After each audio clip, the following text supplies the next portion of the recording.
Welcome, USC fans, to the Trojan Blades Viewer Comments Christmas Special.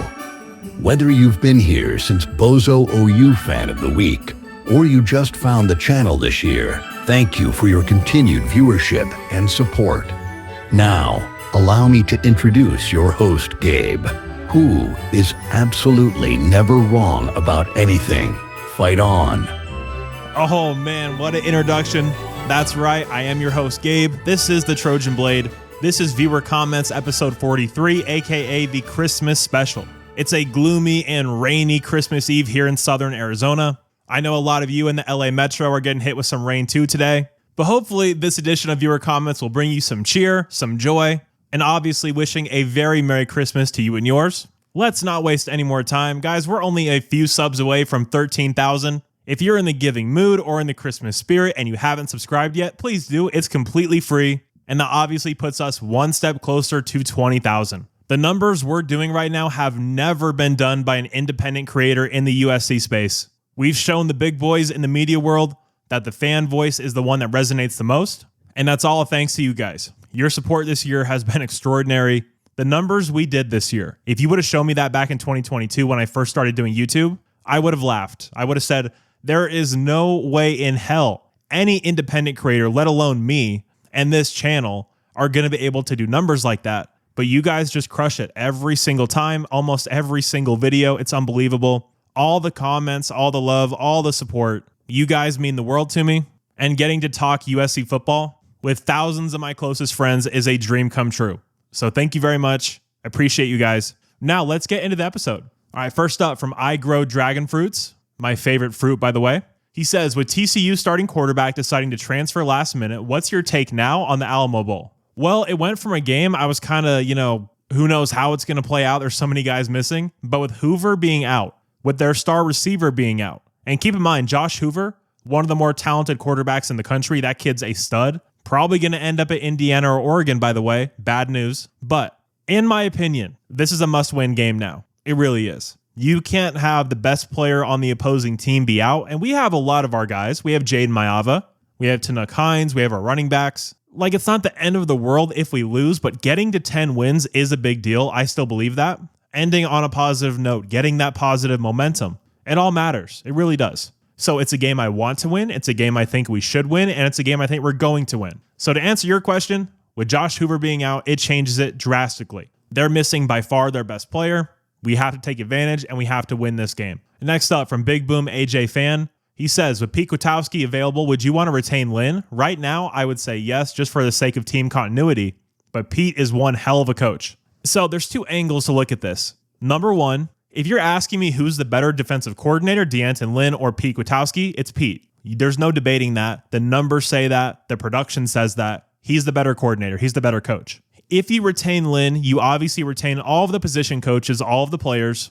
So for continuity, Lynn's the choice. As hard as the schedule is next year, is now the time to really be shaking up your staff, learning a new defense, maybe swapping out some position coaches, losing some players? I don't think so. I would rather go into next year with D'Anton Lynn just for the sake of continuity and all that that provides. But if you're asking me if I could just start from scratch and I have to pick one of those two, it's Pete, not even a question. Great question. Next up from Superfire1725, he says, pretty simple question, but in your opinion, do you think Jaden has a chance at the Heisman next year? And if so, where would you put him on the preseason Heisman polls? Now, Jaden Mayava, the player, as a Lincoln Riley quarterback and his talent, 100% he's Heisman level. Is the offense going to be run in a sense where any quarterback could win the Heisman? I don't think so. I just don't know if he's going to have the volume of passes, the volume of passing attempts in the red zone. We ran it a lot this year. And I think that trend's going to continue next year as we have an even more loaded running back room. If Lincoln Riley wanted him to win the Heisman and just focused on that, I think it could happen. But with this shift we've seen being a run offense, like not primarily, we still throw more than we run,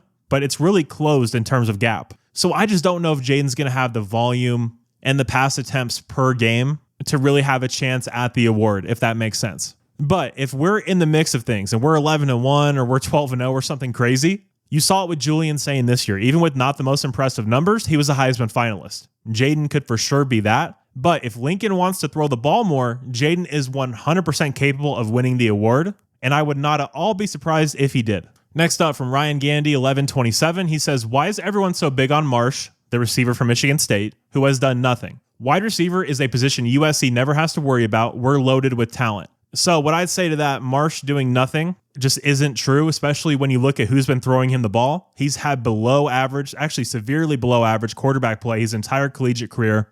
And when you say we're loaded with talent, who's proven anything in this USC wide receiver room? Tanook Hines has had a few good games, and that's it. Nothing else of note, nothing else concrete. And then we have a bunch of freshmen coming in. No one's proven a thing at the collegiate level in this receiver room. Not really. Tanook Hines is going to be a dude. He's going to be one of your guys. But going into next year with one guy that's actually played meaningful college football and produced, I'm not comfortable with that. I doubt Chad Bowden or Lincoln Riley are comfortable with that. Being loaded with talent and being loaded with ready players is a completely different conversation. Next up from Jay-Z, he says, Gabe, do you think it's time for SC to go with number 55 Junior Seau, rest in peace, size linebackers? In the Big Ten, it seems we need some mean, fast, 6'4", 240 to 250 pound linebackers. These underweight edge rushers like Ramos would be great as linebackers. Thoughts? So I've always been in favor of bigger size linebackers, and especially in the Big Ten, like you said.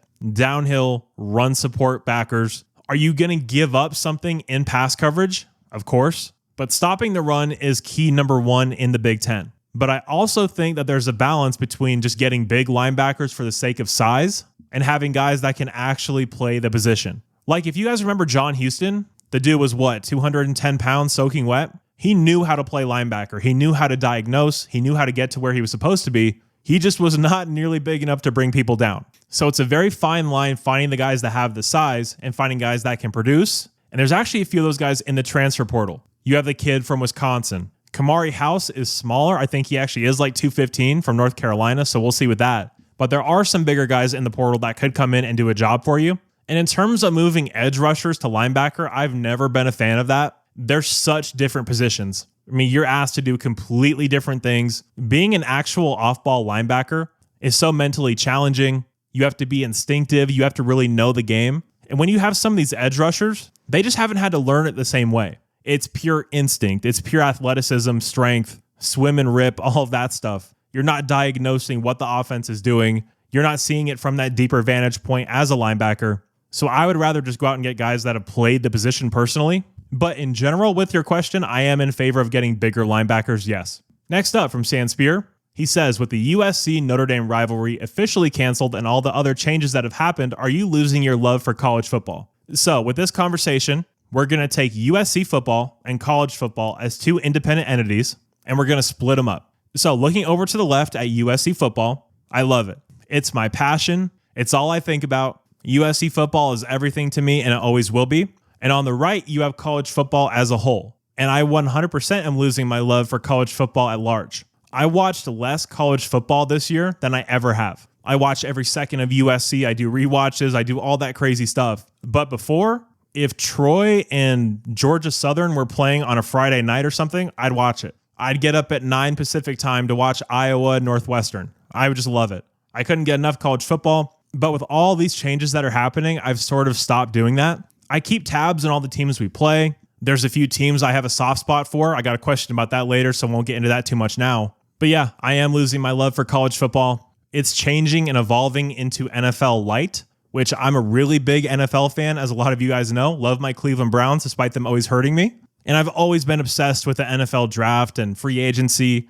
When I was like 7, 8 years old, I would make these NFL draft like preview magazines in class when I was supposed to be working on other stuff. But I just love it. I love roster construction. I love free agency. So this part of college football is actually right in my wheelhouse, like the roster building and player swapping teams and all that stuff. But it's just so out of control and there's no guardrails. It literally is the wild, wild west still. Even with recruiting, it's so hard to get excited about guys. Like how many people were over the moon about Gus Cordova, right? And then a year later, he's just gone. Like it almost feels like the NFL where you're skeptical about getting attached to these players and caring about them because they could just up and leave whenever they want. And that's crazy. So we need to fix that. As for the ND rivalry part of this, I lost all respect for Notre Dame, the way they behaved when they didn't make the playoff because their schedule was dog shit.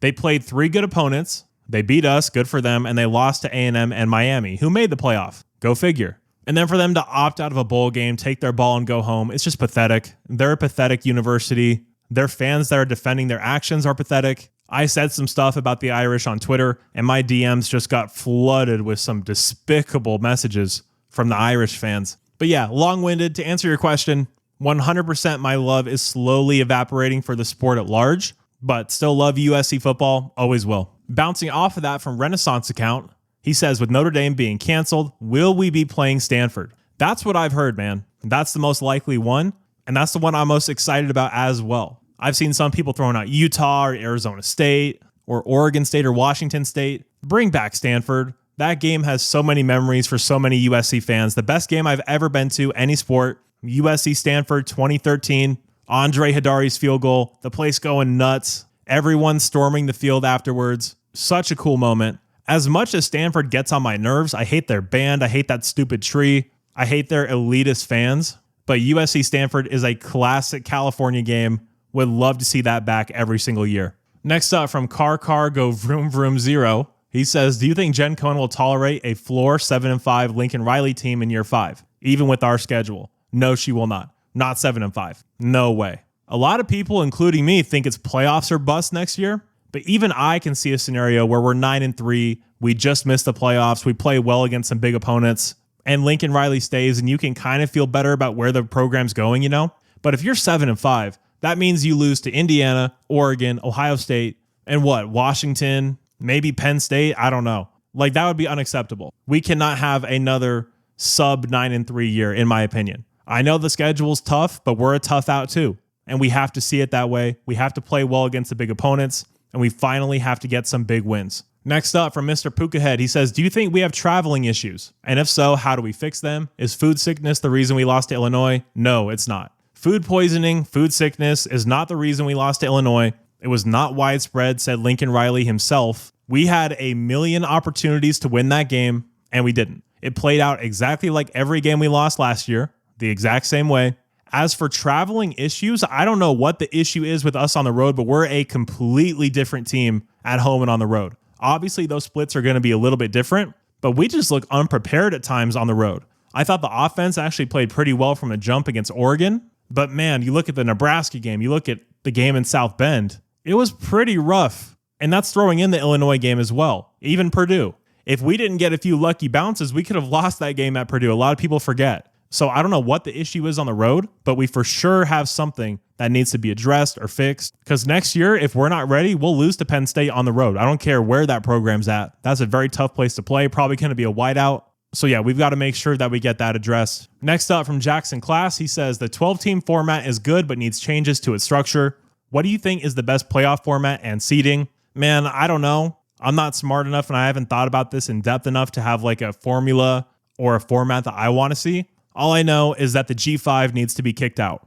I'm sorry, they don't belong. We don't play the schedule we do, the gauntlet that we do, for James Madison and Tulane to get into the playoff. We're not playing the same sport. It's not fair. Texas should have been in this year. They're far more deserving than James Madison. Things like that. That's the only real gripe I have. That, and I also think that the second round should be home games as well. One round of home games is not enough in my opinion.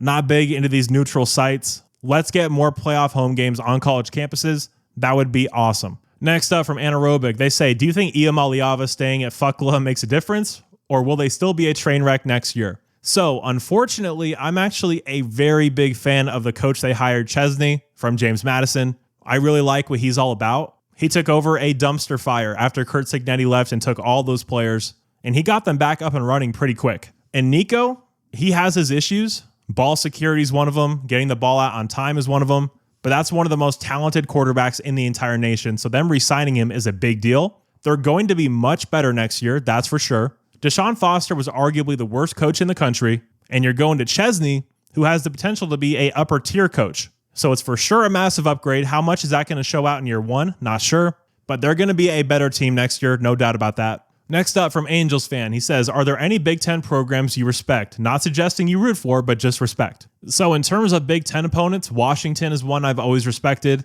Love what Jed Fish is doing up there. Gorgeous stadium. I cannot wait to go one day. That's on my bucket list for sure. Wisconsin is a program that I've always respected. Obviously, being a Browns fan, you have the Joe Thomas thing.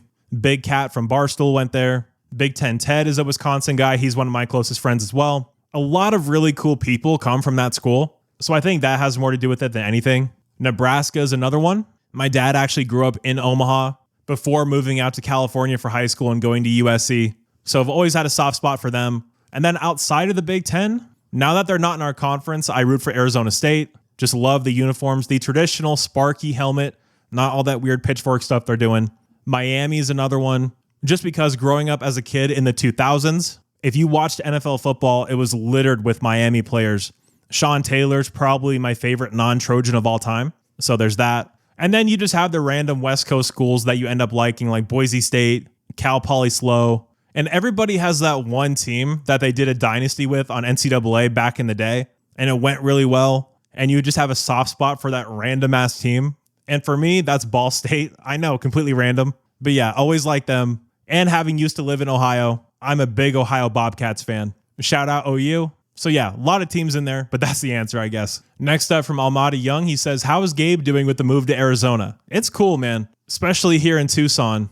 I'm really into astronomy and space, have a telescope and everything. And there's like light regulation rules here. So the skies are really, really dark because U of A is a really big astronomy research school. So the stars are so bright. There's so many of them in the sky. It's really, really cool. You have the mountains. We actually get some weather here, which is neat because we're at elevation down south. Yeah, it's definitely not California. I miss being home terribly.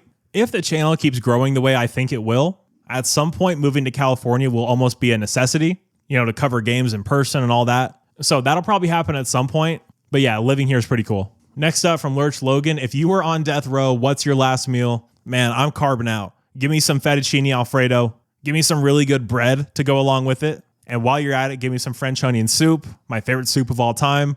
And throw in a perfectly cooked T-bone while we're at it. That would be what I would go to. That's a very interesting question. And last up for today from Chris Hansen. He says, you're the man, Gabe. Where do you draw your inspiration from? Where do I draw my inspiration from? In my general, everyday life, I don't think I draw inspiration from anywhere. I kind of just am me. As you guys have learned from this channel, I just say what I think, kind of just myself all the time. In terms of YouTubing or podcasting or content creation, I guess, I think that the best sports content creation is over in Europe. I think that they do the best job, and especially in terms of fan-run media. There's more creativity. The aesthetic part of it is a bigger deal, which is why I really appreciate what Michael and Alicia do over at Reign of Troy.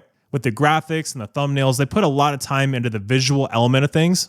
And I think that's severely lacking in the USC space in particular, which is why I know a lot of people want a face reveal or whatever, even though I posted pictures of myself multiple times on my personal Instagram or even on my story on Trojan Blade. I've done that as well. There's a million channels out there, and it's not a bad way to do it at all. It totally works. But you just see a guy or two guys just sitting there talking, and that's fine. And it's cool, and it's really good for live shows and things like that. But what makes me stand out, it's not that I'm some football genius or that I have different takes than everybody or I speak a certain way that people love. I put a ton of time into the visual aspect of my videos, and I think that's what really stands out. It makes it feel different. I take a ton of time with the thumbnails. I really take a lot of pride in that, having some of the best in the space. So where do I draw my inspiration from? I'd say European football or soccer content creators. I listen to the way they speak. I watch their videos, the way they do things, the way they're not the star of the show. The visual elements are, and I love that.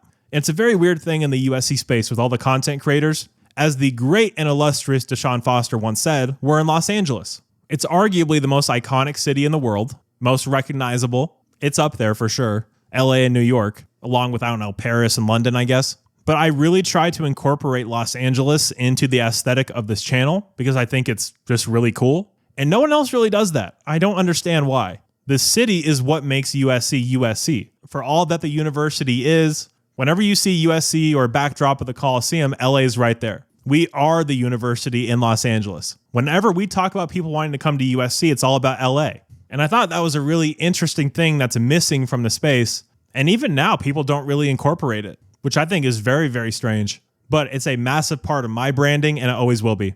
Again, that was very long-winded, Chris. I appreciate your question, man. I will say, every time I read your name, Chris Hansen, all I hear is Chris Hansen from To Catch a Predator telling someone to take a seat. I'm sure you get that a lot, so sorry, but just had to say it. And guys, that is going to do it for the viewer comment episode 43 Christmas special. It's been an awesome year of growth. So many new people have joined us in the community, and I'm just truly so appreciative of each and every one of you. Whether you love me, hate me, or don't care, if you're here supporting, I appreciate you. Now, guys, have a wonderful, safe, and joyous Christmas Eve, I guess, since it's not actually Christmas. Wishing you all a very happy holidays. And I will be talking to you before the new year, obviously, with our bowl game next week. So I'll see you then. You guys are all awesome. And as always, take care and fight on. Merry Christmas.